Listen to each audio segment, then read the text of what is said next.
பார்க்க போகிறது 10th maths 3rd chapter பயிற்சி 3.16 3rd சம் பார்க்க போகிறோம். என்ன கொஷின் கொடுத்துருக்காங்க பாருங்கள்.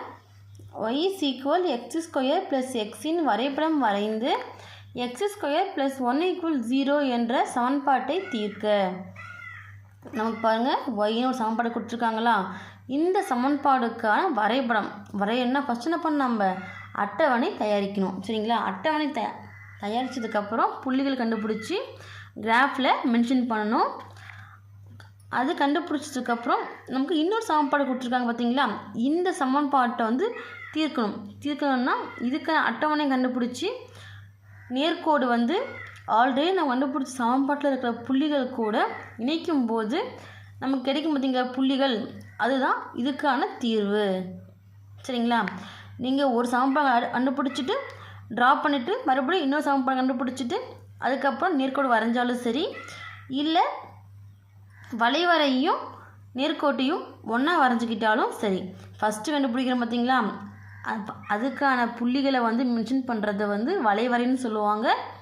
செகண்ட் கண்டுபிடிக்கிறோம் பார்த்தீங்களா, அந்த புள்ளிகளை இணைக்கிறது நேர்கோடு. ஃபஸ்ட்டு வளைவரை, அடுத்து நேர்கோடு. சரிங்களா. இது ரெண்டும் வெட்டுற புள்ளி தான் நமக்கான தீர்வு. ஃபஸ்ட்டு பாருங்கள், முதல் சமன்பாடு y = x² + x. மாறிலி உறுப்பு நமக்கு தேவை கிடையாது. நமக்கு x² மாறிலி உறுப்போ அவங்க என்ன கொடுத்துருக்காங்கன்றது முக்கியம் இல்லை. எக்ஸு என்ன மதிப்பு கொடுத்துருக்காங்க, அது ப்ளஸ் மதிப்பா மைனஸ் மதிப்பா, அதுதான் இந்த சம்ஸை பொறுத்தளவுக்கு நமக்கு முக்கியம். சரிங்களா. அப்போது இதுக்கான எக்ஸ் மதிப்பு பாருங்கள், ப்ளஸ் எக்ஸ்ன்னு கொடுத்துருக்காங்களா. ப்ளஸ் எக்ஸ்னால் முன்னாடி எதுவுமே இல்லை, ஒன்று இருக்கிறதா அர்த்தம். நமக்கு இந்த ப்ளஸ் குறி வந்திருக்கு. அப்போ ப்ளஸ்ஸு நம்ம எக்ஸோடைய மதிப்பு நமக்கு வந்தாவே அதுக்கான மதிப்பு பார்த்திங்கன்னா -4லேருந்து +4 வரைக்கும் எடுக்கணும். சரிங்களா. அதுதான் கொடுத்துருக்கேன். எக்ஸின் மதிப்புகள் -4 முதல் +4 வரை. அப்போ இங்கே மென்ஷன் பண்ணிக்கலாமா. இப்போ எக்ஸோடைய மதிப்பு -4 -3 -2 -1 0 1 2 3 4. சரிங்களா. எக்ஸோடைய மதிப்பு கண்டுபிடிச்சாச்சு. அடுத்து ஒய்யோட மதிப்பு கண்டுபிடிக்கணும். ஒய்யின் மதிப்பு கண்டுபிடிக்கணும்னா அதுக்கு முன்னே x² மதிப்பு கண்டுபிடிக்கணும். அடுத்து எக்ஸோடைய மதிப்பு கண்டுபிடிச்சி ஆட் பண்ணாங்கன்னா நமக்கு ஒய்யின் மதிப்பு கிடைச்சிரும். அப்போது ஃபஸ்ட்டு x² மதிப்பு கண்டுபிடிக்கணும். அடுத்து எக்ஸோடைய மதிப்பு. இந்த இரண்டு மதிப்புகள் நம்ம கூட்டும் போது நமக்கு ஒய்யின் மதிப்பு கிடைச்சிரும். சரிங்களா. நல்ல ஞாபகம் வச்சு இந்த மதிப்புகளை கண்டுபிடிச்சி ஒய்க்கு என்னென்ன சமன்பாடு கொடுத்துருக்காங்களோ அந்த மதிப்புகளை மட்டும் தான் கூட்டணும். எக்காரணத்தை கொண்டும் மேலே எக்ஸ் மதிப்பு இருக்குது பார்த்தீங்களா, அதை ஆட் பண்ணி கூட்டக்கூடாது. கூட்டுறதோ கழிக்கிறதோ அதை ஆட் பண்ணி பண்ணக்கூடாது. இப்போ x²னா எக்ஸோடைய எல்லா மதிப்புக்கும் என்ன பண்ணணும், நம்ம வர்க்கப்படுத்தி எடுத்து எழுதணும். அதாவது ஸ்கொயர் பண்ணணும். -4 -4 வர்க்கப்படுத்தும் போது -4² வருமா. -4 ஹோல் ஸ்கொயர்னும் போது -4 × -4 ஸ்கொயர் மைனஸுக்கு வரும். சரிங்களா. அப்போ -4 -4 பிறகுனா மைனஸும் ப்ளஸ்ஸு 4 × 4 16. அடுத்து என்ன வரும், எக்ஸுக்கு பதில் இங்கே -3 இருக்கா, அப்ளை பண்ணும்போது -3 ஹோல் ஸ்கொயர்னு வரும். அப்போது -3 × -3 மைனஸும் ப்ளஸ்ஸு 3 × 3 9. நெக்ஸ்ட் ஒன் பாருங்கள், -2 வர்க்கப்படுத்தும் போது -2 ஹோல் ஸ்கொயர்னு வருமா. -2 × -2 மைனஸும் ப்ளஸ்ஸு 2 2 4. அடுத்து பாருங்கள் -1 வர்க்கப்படுத்தும் போது -1 ஹோல் ஸ்கொயர்னு வருமா. இப்போ -1 × -1 மைனஸும் ப்ளஸ்ஸு 1 × 1 1. அடுத்து 0வை வர்க்கப்படுத்தும் போது அதே 0 தான் கிடைக்கும். ஏன்னா 0வால் கூட்டினாலோ கழிச்சாலோ அதே மதிப்பு வரும், பெருக்கினாலோ வகுத்தாலோ 0 ஆகிடும். சரிங்களா. 0 கூட 0வே வந்தாலும் சரி, இல்லை வேறு எந்த மதிப்பு வந்தாலுமே பெருக்குனாவோ வகுத்தாவோ 0. அடுத்து 1 ஸ்கொயர் பண்ணும்போது 1 வரும். இங்கே எல்லா மதிப்புகளுமே இங்கே எடுத்து அப்ளை பண்ணணும். சரிங்களா. இங்கே என்ன கொடுத்துருக்காங்களோ அந்த மதிப்புக்கு சமப்படுத்தணும். அப்போ இங்கே 2 கொடுத்தோம்னா 2 ஸ்கொயர்னு வருமா. இப்போ 2 × 2 4. அடுத்து எக்ஸுக்கு பதில் இங்கே 3 இருக்கா, கொடுத்தா 3 ஸ்கொயர் 3 × 3 9. அடுத்து எக்ஸுக்கு பதில் 4 கொடுக்கும்போது 4 × 4 16. இப்போ எக்ஸ் ஸ்கொயர் மதிப்பு கண்டுபிடிச்சாச்சு. அடுத்து எக்ஸோட மதிப்புன்னும் போது இங்கே என்ன மதிப்பு கொடுத்துருக்காங்களோ அந்த மதிப்பை அப்படியே எடுத்து இங்கே எழுதிக்கலாம். இப்போ என்ன வரும்? -4 -3 -2 -1 0 1 2 3 4. ஏன்னா எக்ஸோடைய மதிப்பு இங்கே எக்ஸ் அப்படியே வந்திருக்கும் போது மதிப்பு மாறாது. இங்கே என்ன இருக்கோ அது அப்படியே இங்கே வரும். இப்போ ஆட் பண்ணலாமா? ஆட் பண்ணும்போது நமக்கு ஒயின் மதிப்பு கிடைக்குமா?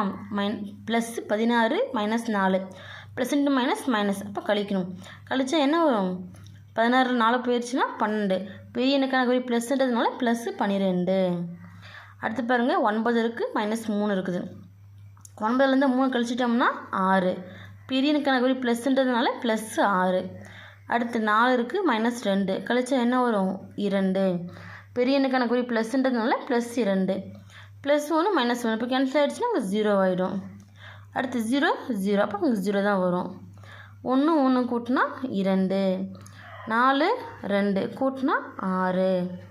அடுத்து 9 3 கூட்டினா என்ன வரும்? 12. அடுத்து 16 4 கூட்டினா 20. இப்போ எக்ஸின் மதிப்பும் கண்டுபிடிச்சாச்சு, ஒயின் மதிப்பும் கண்டுபிடிச்சாச்சு. புள்ளிகளில் குறிக்கலாமா? எக்ஸ், ஒய் மெத்தடில் குறிக்கணும். இப்போ எக்ஸின் மதிப்பு -4னா ஒயின் மதிப்பு என்னவா இருக்குது? 12. எக்ஸின் மதிப்பு -3னா ஒயின் மதிப்பு என்னவா இருக்குது? 6. எக்ஸின் மதிப்பு -2னா ஒயின் மதிப்பு 2. அடுத்து எக்ஸின் மதிப்பு -1 போது ஒயின் மதிப்பு என்ன? 0. அடுத்து எக்ஸின் மதிப்பு 0னா ஒயின் மதிப்பு 0. அடுத்து பாருங்கள், எக்ஸின் மதிப்பு 1 போது ஒயின் மதிப்பு என்னவா இருக்குது? 2. எக்ஸின் மதிப்பு 2னா ஒயின் மதிப்பு 6. அடுத்து எக்ஸின் மதிப்பு 3 போது ஒயின் மதிப்பு 12. அடுத்து எக்ஸின் மதிப்பு 4 அப்படின்னா ஒயின் மதிப்பு என்னவா இருக்குது? 20. இப்போது புள்ளிகள் நாம் கண்டுபிடிச்சாச்சு. இந்த புள்ளிகள் அப்படியே இருக்கட்டும், நம்ம புள்ளிகளும் நெருக்கோடும் ஒரே டைமில் எடுத்து நம்ம கிராஃபில் எப்பயும் போல் மென்ஷன் பண்ணிக்கலாம். சரிங்களா? இப்போது 2வது சமன்பாடு. அடுத்து பாருங்கள், கொடுக்கப்பட்ட 2 சமன்பாட்டிலேருந்து ஒரு சமன்பாடு நமக்கு என்ன கொடுத்துருக்காங்க? y = x² + x. இன்னொன்று என்ன கொடுத்துருக்காங்க? x² + 1 = 0. இப்போது ஃபஸ்ட் சமன்பாடு y = x² + x. நமக்கு மாறிலி உறுப்பு கொடுக்கலையா? இப்போ கொடுக்காததுனால என்ன பண்ணலாம்? மாறிலி உறுப்பு நம்ம 0 அப்படின்னு இங்கே எடுத்துட்டாலும் சரி, இல்லை அப்படி பிளாங்காக விட்டாலும் சரி. அடுத்து கீழே சமன்பாடு வந்து மாற்றி எழுத போகிறோம். LHS RHSஆகவும் RHS LHSஆகவும் மாற்றி எழுத போகிறோம். சரிங்களா? லெஃப்ட் சைடு ரைட்டில் வர மாதிரி, ரைட் சைடு லெஃப்ட்டில் வர்ற மாதிரி. இப்போ என்ன ஆகுங்க? 0 = x². நமக்கு எக்ஸ் இல்லை, அடுத்து மாறிலி உறுப்பு கொடுத்துட்டாங்க. எக்ஸ் இல்லாததுனால 0xன்னு எடுத்துக்கிறோம். அடுத்து மாறிலி உறுப்பு +1. இங்கே ஒரே ஈவனாக வரணுன்றதுக்காக இல்லாத உறுப்புக்களை வந்து நம்ம 0 அப்படின்னு மென்ஷன் பண்ணியிருக்கோம். சரிங்களா? இப்போ பாருங்க, குறி மாற்றிக்கலாமா? மைனஸ் மைனஸ் மைனஸ் மைனஸ் 0ன்னும் போது ப்ளஸில் வரும், நம்ம மைனஸில் மாற்றிக்கிட்டோம். இப்போ 0வால் கூட்டினாலும் கழிச்சாலும் அதே மதிப்பு தான் கிடைக்கும். அப்போ என்ன வரும்? ஒய் -0ன்னும் போது ஒய் தான் வரும், ஈக்குவல் +x² -x². இப்போ கேன்சல் ஆகிடுமா? இங்கே பாருங்க -0xன்னு இருக்குது, இங்கே +1x. ஆல்ரெடி சொல்லியிருக்கேன், 0வால் கூட்டினாலும் கழிச்சாலும் அதே மதிப்பு தான் வரும். அப்போ என்ன ஆகும்? 1x. எக்ஸுக்கு முன்னே 1 போட்டலாம் 1 தான், போடலனாலும் 1 தான். அடுத்து -1 +0, இப்போ -1 தான் வரும். இப்போ பாருங்கள், y = x - 1 அப்படின்ட்டு சமன்பாடு இருக்குது. இப்போ எக்ஸு கீழே எதுவுமே இல்லைன்னா என்ன வரும்? நமக்குங்க 1ன்னு வரும். சரிங்களா? அப்போ 1ன்னு வரும்போது எக்ஸுக்கான மதிப்பு எப்படி எடுக்கலான்னு பார்த்தீங்கன்னா, எக்ஸின் மதிப்பு கீழே 1 வரதுனால -1 0 1, அதாவது +1 கீழே +1லேருந்து -1. சரிங்களா? இப்போ 2ன்னு இருந்தால் அது திரும்ப நமக்கு மாறி எடுக்கிற மாதிரி இருக்கும். +2 to -2 அந்த மாதிரி வரும். இதுவுமே கீழே கொடுக்காத பட்சத்தில் நாமளே எடுத்துக்கலாம். அதுக்காக நீங்கள் -2 கொடுத்துருக்காங்கன்னா -2 to +2 இடைப்பட்ட மதிப்புகள் நமக்கு தேவை கிடையாது. அப்போ எக்ஸின் மதிப்பு என்னென்ன? -1 0 1. சரிங்களா? அடுத்து நமக்கு ஒயின் மதிப்பு வேணும். அதுக்கு என்ன பண்ணணும்? எக்ஸோட மதிப்பு கண்டுபிடிச்சி -1க்கு லெஸ் பண்ணிட்டோம்னா நமக்கு ஒயின் மதிப்பு கிடைச்சிரும். அப்போ எக்ஸு அடுத்து -1 லெஸ் பண்ணால் மதிப்பு கண்டுபிடிச்சி லெஸ் பண்ணால் நமக்கு என்ன கிடைக்கும்? ஒயின் மதிப்பு கிடைக்கும். எக்ஸு அப்படி கண்டுபிடிச்சி வச்சுருக்கோமா? அப்படியே எடுத்து எழுதிக்கலாம். -1 0 1. மாறிலி உறுப்பு என்ன? -1 -1 -1. மாறிலி உறுப்பு மாறாது. இப்போ ஆல்ரெடி இங்கே ஒரு -1 இருக்குது, இங்கே ஒரு -1 இருக்குது. இப்போ மைனஸ் குறி ஒரே மாதிரி இருக்கிறதுனால கூட்டினா -2. -1 ப்ளஸ் ஆகாது, குறி ஒரே மாதிரி இருக்கிறதுனால கூட்டி எப்படி எடுத்து எழுதுற மாதிரி இருக்கும். அடுத்து 0 -1. 0வோட கூட்டினால கழிச்சாலும் அதே மதிப்பு தான் கிடைக்கும். இப்போ என்ன ஆகும்? -1. அடுத்து 1 -1 ப்ளஸ் மைனஸு கேன்சல் ஆகிடும். அப்போ என்ன ஆகுங்க? 0. இது புள்ளிகள் வடிவத்தில் எடுத்து எழுதும் போது எக்ஸின் மதிப்பு -1னா ஒயின் மதிப்பு -2, எக்ஸின் மதிப்பு 0னா ஒயின் மதிப்பு -1, எக்ஸின் மதிப்பு 1னா ஒயின் மதிப்பு 0. இப்போ இந்த 2 புள்ளிகளும் நம்ம வந்து கிராஃபில் மென்ஷன் பண்ணலாமா? ஃபஸ்ட்டு மேலே வளைவரைக்கான புள்ளிகள் பாருங்கள். கிராஃப் வந்து எக்ஸ் அச்சு பார்த்திங்கன்னா 1 சென்டிமீட்டர் எடுத்திருக்கேன், ஒய் அதாவது ஓரளவுக்கு எடுத்திருக்கேன், ஒய் அச்சு பார்த்திங்கன்னா 2 அளவுக்கு எடுத்திருக்கேன். சரிங்களா? இங்கே ஃபுல் பேஜ் கிராஃப் போட்டாலும் சரி, இது உங்கள் விருப்பம். அளவு திட்டம் கம்பல்சரி கொடுத்துருங்க. எக்ஸ் அச்சு 1 சென்டிமீட்டர் ஈக்குவல் ஓரளவு, ஒய் அச்சு 1 சென்டிமீட்டர் ஈக்குவல் 2 அலகுகள். சரிங்களா? மேலே ஒய், கீழே ஒய் டேஷு, இங்கே எக்ஸு எக்ஸ் டேஷு. இப்போ ஃபஸ்ட்டு என்ன புள்ளி? நமக்கு எக்ஸ் வந்து -4னும் போது ஒய் வந்து +12 கொடுத்துருக்காங்க. -4 இந்த இடத்துல இருக்கா? -4 இந்த கோட்டுக்கு நேராக 12 எங்கே வருது? நமக்கு இந்த இடத்துல வருது. இந்த -4ம் 12ம் சந்திக்கிற புள்ளி இந்த புள்ளி வச்சு ரவுண்ட் பண்ணி -4, -12. அடுத்து பாருங்கள், எக்ஸ் வந்து -3 அப்படின்னும் போது ஒய் வந்து 6 இங்கே இருக்கா? -3ம் 6 சந்திக்கிற புள்ளி இந்த இடத்துல வருது. புள்ளி வச்சு ரவுண்ட் பண்ணி -3, -6. அடுத்து பாருங்கள், எக்ஸ் வந்து -2 அப்படின்னும் போது ஒய் பார்த்திங்கன்னா +2. இப்போ 2க்கு நேரம் 2 இங்கே வருது. இப்போது புள்ளி வச்சு ரவுண்ட் பண்ணி -2, +2. அடுத்து பாருங்கள், எக்ஸ் வந்து -1 அப்படின்னும் போது ஒய் 0. -1னா புள்ளி இங்கே வரும், 0னா இங்கே வரும், கோட்டு மேலே வந்துடும். சரிங்களா? அந்த கோடு எக்ஸ்னா எக்ஸில் வரும், ஒய்னா ஒயில் வரும். அவ்வளவுதான். அப்போது எக்ஸு -1க்கு நேராக 0 கோட்டு மேலே இந்த இடத்துலையே வரும். புள்ளி வச்சு ரவுண்ட் பண்ணி -1, 0.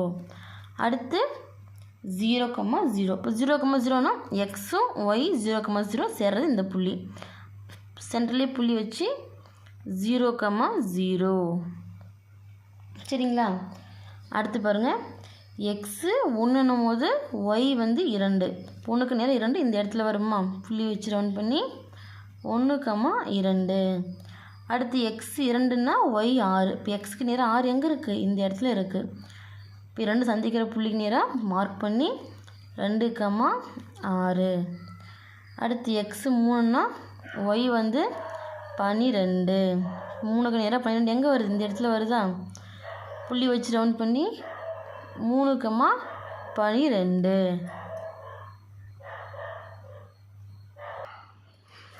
அடுத்த புள்ளி பாருங்கள், எக்ஸ் வந்து 4ன்னும் போது ஒய் வந்து நமக்கு 20. அப்போது 4க்கு நேராக 20 எந்த இடத்துல வருது? நமக்கு இங்கே வருதா? புள்ளி வச்சு ரவுண்ட் பண்ணி 4, 20. இப்போ இந்த புள்ளிகள் நம்ம இணைக்கலாமா?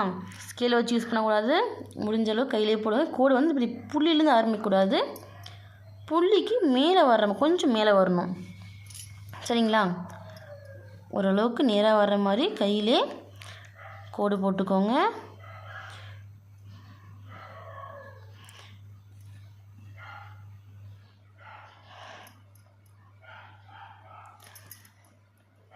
வீடியோவில் ஃபுல்லாக வரல, நான் போட்டு காட்டுறேன் பாருங்கள். அவ்வளோக்கு நீராக வர்ற மாதிரி கோணமானே இல்லாத நீங்கள் பென்சிலில் போடும்போது நீட்டாக போட்டுக்கோங்க. புள்ளியோடு முடிக்காமல் புள்ளி கொஞ்சம் மேலே வர்ற மாதிரி இழுத்து விட்டு க்கு 0 மார்க். 2 பக்கமும் கம்பல்சரி போடணும். சரி, இங்கே கீழே கொஞ்சம் இப்படி பெண்டாக வர்ற மாதிரி. சரிங்களா? இப்போது வளைவரை நம்ம வரைஞ்சாச்சு. இந்த வளைவரை எதுக்கான வளைவரை அப்படின்றது நமக்கு தெரியணுமில்ல. அப்போது என்ன பண்ணுறீங்க, இந்த வளைவரை மேலே இதுக்கான சமன்பாடு y = x² + x. ஏன்னா இந்த சமன்பாட்டுக்கான வளைவரை தான் இது. ஸோ இதுக்கு மேலே இது எழுதிடுங்க. அடுத்து என்ன பிடிச்சிருக்கு பார்த்தீங்களா, அந்த பிள்ளைகளை குறிச்சிக்கலாமா? ஃபஸ்ட்டு என்ன கொடுத்துருக்காங்க நமக்கு, -1, -2. -1 இருக்கா, -2ன்னா கீழே வரும். எக்ஸில் -1, ஒய்யில் -2. அப்போ 2 சந்திக்கிற புள்ளி இந்த புள்ளி வச்சு ரவுண்ட் பண்ணி -1, -2 புள்ளிகள் கண்டிப்பாக மென்ஷன் பண்ணணும். அடுத்து எக்ஸு 0, ஒய்யில் -1. ஒய்யில் -1ன்னா இங்கே 0, இங்கே -2. அப்போ இந்த மைல்டு கோடு தான் -1. இப்போ எக்ஸ் வந்து 0 நமக்கு இந்த கோட்டு மேலேயே வந்துடும். இப்போ ஒய்யில் -1, -1க்கு நேராக இருக்கிற கோட்டு மேலே இங்கே வரும் நமக்கு. இங்கே புள்ளி வச்சு ரவுண்ட் பண்ணி 0, -1. அடுத்து பாருங்கள், எக்ஸ் வந்து +1ன்னா ஒய் 0. எக்ஸு +1ன்னா இங்கே தான் வரும். 0 போது அப்படியே கோட்டு மேலே இந்த இடத்துல வந்துடும். புள்ளி வச்சு ரவுண்ட் பண்ணி 1, 0. இந்த புள்ளியை கொஞ்சம் நீட்டாக கொடுத்துக்கோங்க. இப்போ 3 புள்ளிகள் நம்ம வந்து குறிச்சாச்சா, இதை நம்ம கோடு போட்டுக்கலாம்.